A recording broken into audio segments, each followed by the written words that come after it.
The Hitler Youth looked like a normal organization at first. It had uniforms, songs, parades, and camps.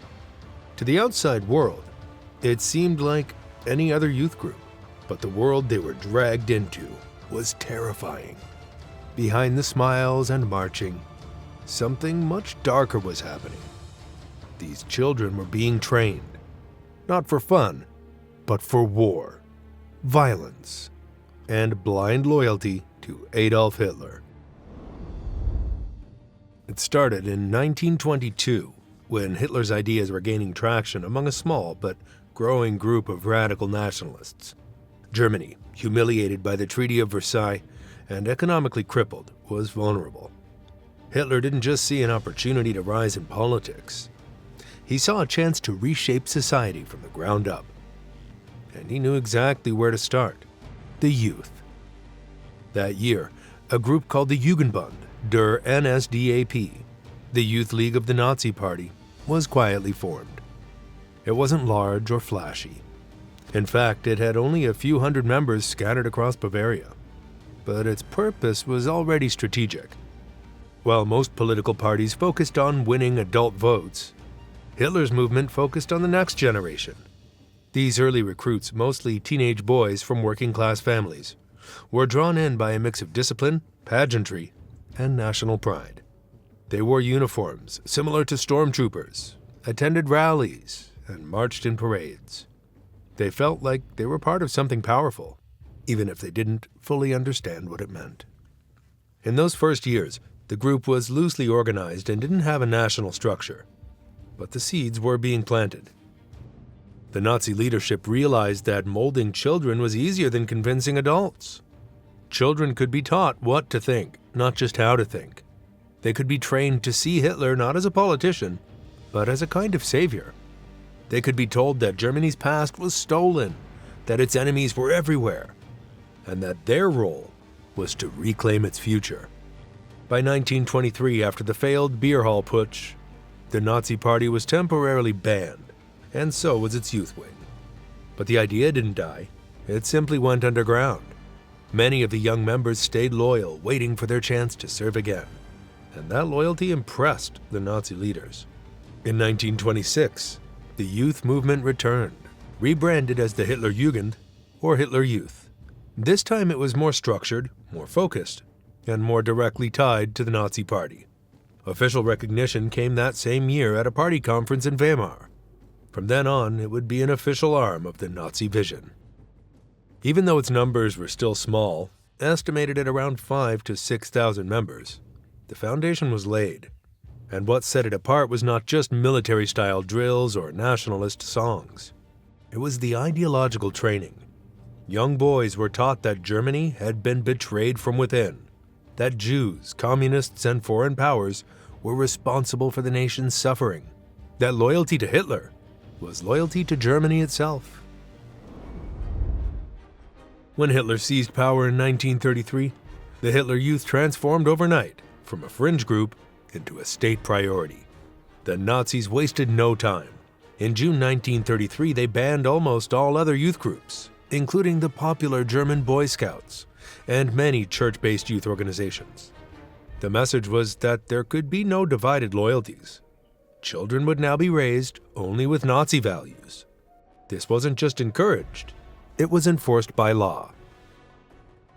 Under Baldur von Schirach, the national youth leader appointed by Hitler himself, the Hitler Youth expanded rapidly. Von Schirach believed deeply in Hitler's vision. He turned the group into a highly organized and disciplined force. By the end of 1933, membership had already passed 2 million, but it wasn't enough. In 1936, a new law made membership in the Hitler Youth mandatory for all Aryan boys and girls over the age of 10. The law was called the Hitler Youth Law. At first, parents still had some say, but by 1939, refusal to join became a criminal offense. Families could be fined or worse. In some cases, children were taken away from their parents. This marked a massive shift. The state now claimed ownership over childhood itself.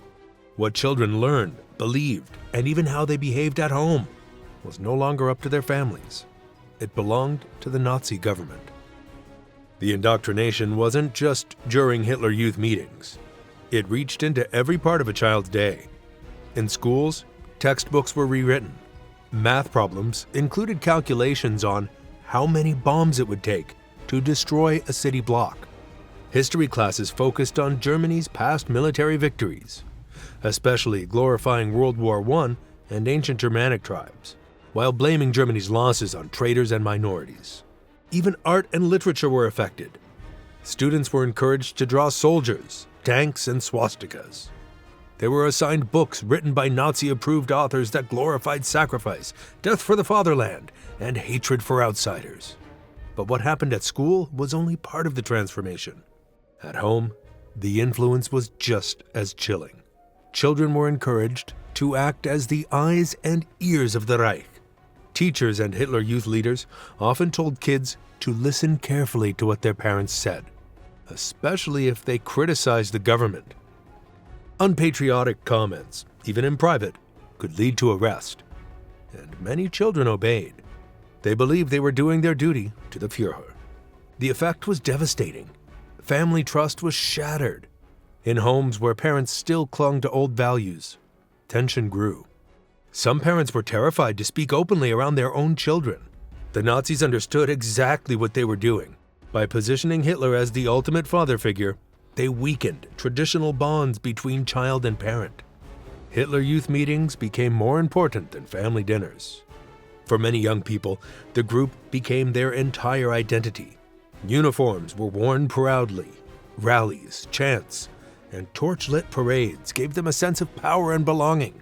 It felt exciting, but underneath the flags and music was a carefully designed machine, turning children into tools of the regime. By 1936, more than 5 million children were active, and more were being added every day. By the time 1936 rolled around, the Hitler Youth had completely changed from just a political group into something much bigger and far more dangerous. It didn't just keep kids busy after school, it trained them. The schedule was strict for these kids. On weekdays, they went to school, where lessons were already filled with Nazi beliefs. But weekends were completely taken over by the Hitler Youth. Children would pack up and head to training camps deep in the countryside. Now, mind you, these weren't relaxing getaways. They were full-on programs where the mind and body were pushed hard. At these camps, tents were set up in the forests or open fields. Boys hiked with heavy backpacks, practiced hand signals, built shelters, and sometimes slept in the cold without proper gear. Everyone stood in line for hours, listening to loud speeches blasting through speakers. Nazi officers and youth leaders shouted about why Germany needed to stay strong, how Jews were the enemy, and how Hitler was the only one who could save them. These messages weren't shared once, they were repeated over and over again. It was designed that way so that even the smallest doubts would disappear. Kids started to believe that anyone who questioned the Nazis was a traitor. They were even made to swear oaths to Hitler, promising that they would serve him no matter what. Between 1936 and 1939, the numbers exploded. Over 7 million boys and girls were now part of the Hitler Youth and its branches. The state no longer had to chase down recruits.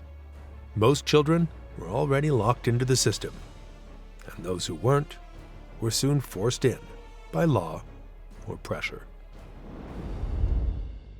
In September 1939, when Germany invaded Poland, everything changed. The world was officially at war, and the Hitler Youth were pulled right into it. Now the war had come to them, and their role became much more serious. Boys who once ran drills in forests were now sent to work on real battlefields. Many were pulled straight out of school and thrown into labor. They dug trenches in freezing mud. They carried equipment, repaired roads, and worked at train stations.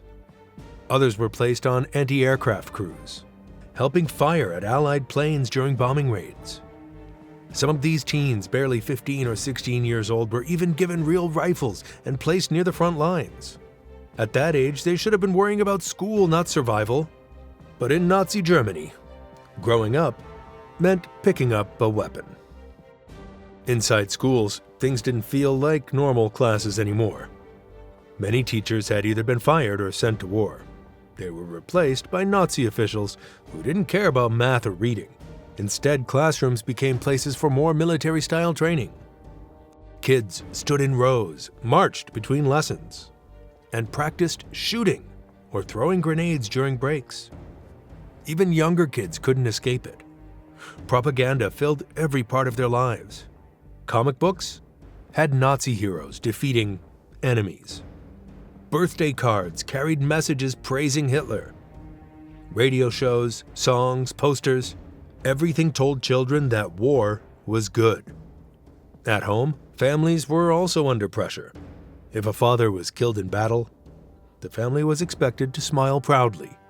Children were told to be brave, not sad. Mourning was seen as weak. In towns hit by Allied bombings, it got even worse. Schools collapsed. Neighborhoods were destroyed. Children helped dig bodies out of the rubble and carry the injured to safety. These weren't isolated events. Bombings happened regularly, and each time they hit, the Hitler Youth were expected to help like trained soldiers. By 1941, Hitler's war had reached deep into the Soviet Union. The fighting grew more brutal. German losses increased. And yet the youth were still being used wherever needed. By the time 1943 arrived, the war was turning against Germany. The soldiers were stretched thin. The Eastern Front was a disaster, and Allied forces were getting stronger. Hitler and his generals were desperate. So again, they turned to the Hitler Youth. That year, the Nazis formed an actual military unit made almost entirely of boys from the Hitler Youth. It was called the 12th SS Panzer Division, Hitlerjugend. These weren't just helpers anymore. They were full combat troops, most between 16 and 18 years old. These teenagers had spent their entire lives being trained to fight and obey. They had marched, learned weapons skills, listened to Nazi slogans, and been filled with hate from a very young age. So when they were handed real guns and told to fight, they didn't hesitate. For many of them, this was what they'd been waiting for. The 12th SS Hitler Youth Division was sent to fight during the Allied invasion of Normandy in 1944. The battles were intense. These boys didn't fight like most young soldiers. They were extremely aggressive and followed orders no matter how brutal. In many towns, they were used as guards. Their behavior shocked the enemy. Some refused to surrender, even when surrounded. Others carried out orders to shoot captured soldiers instead of taking prisoners. Civilians were caught in the middle too. Many were killed without warning. In Berlin, as the Soviet forces approached in early 1945, the situation became even worse. The Nazis placed 15 and 16-year-old boys on rooftops with Panzerfausts, a kind of anti-tank weapon. These boys were tasked with stopping Russian tanks from entering the city. It was suicide. Most of them died within hours. Many in the division had been taught that surrender was shameful and that retreat meant betrayal. So they stood their ground, even when outnumbered and outgunned. The results were devastating. During the battles in France, thousands of these young fighters were killed in just a few months. Those who survived often came back wounded, physically and mentally. But the Nazi regime saw them as heroes. Their deaths were used in more propaganda to convince even younger kids that they should be proud to give their lives for Hitler. While boys were sent to die on battlefields, girls in Nazi Germany were pushed into a different kind of horror. The regime had a very specific plan for them, not to fight, but to reproduce. The Nazis wanted to build a master race, and they needed racially pure children to do it. That's where the girls came in. By 1941, programs like Lebensborn were in full swing. Lebensborn, which means Fountain of Life, was started by Heinrich Himmler, the head of the SS. His goal was to create as many Aryan children as possible, and for that, the regime turned to teenage girls. mostly handpicked from the League of German Girls, the female version of the Hitler Youth. Some girls volunteered, but many were pressured or forced into it. They were told it was their duty to the Reich to give birth to strong German sons, often hidden in the countryside.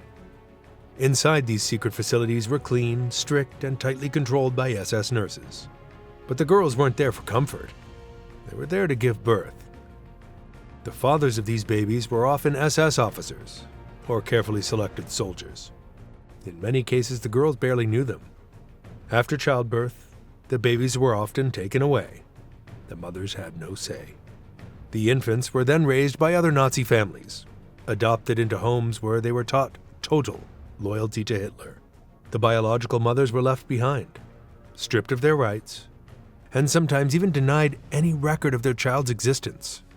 Many of these girls were just teenagers, some as young as 15 or 16.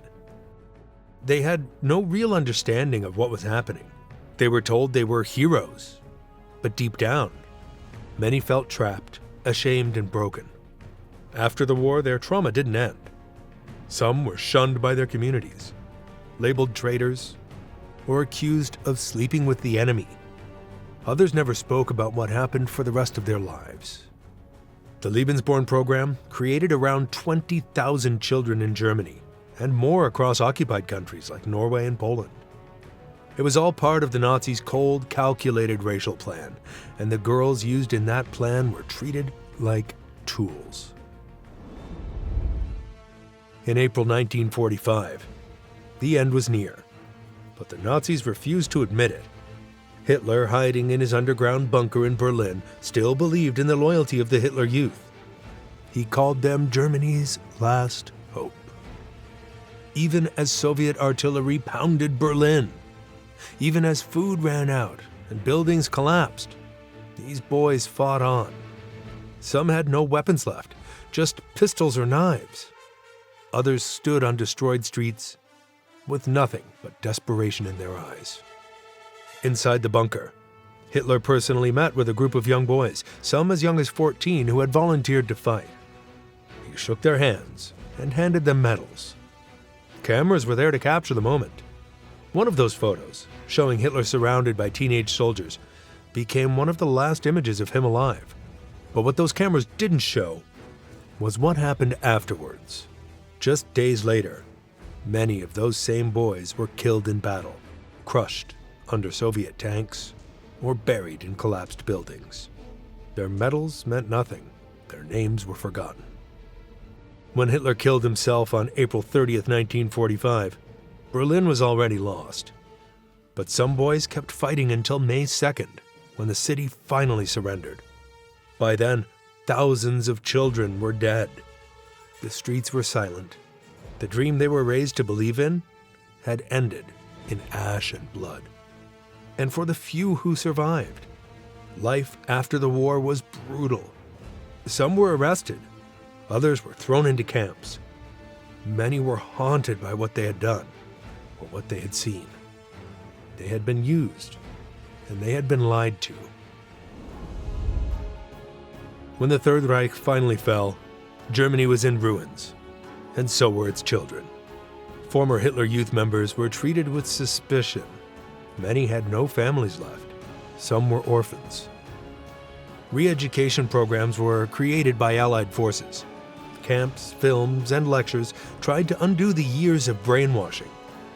But some kids were too far gone. They clung to Nazi ideas long after the war ended.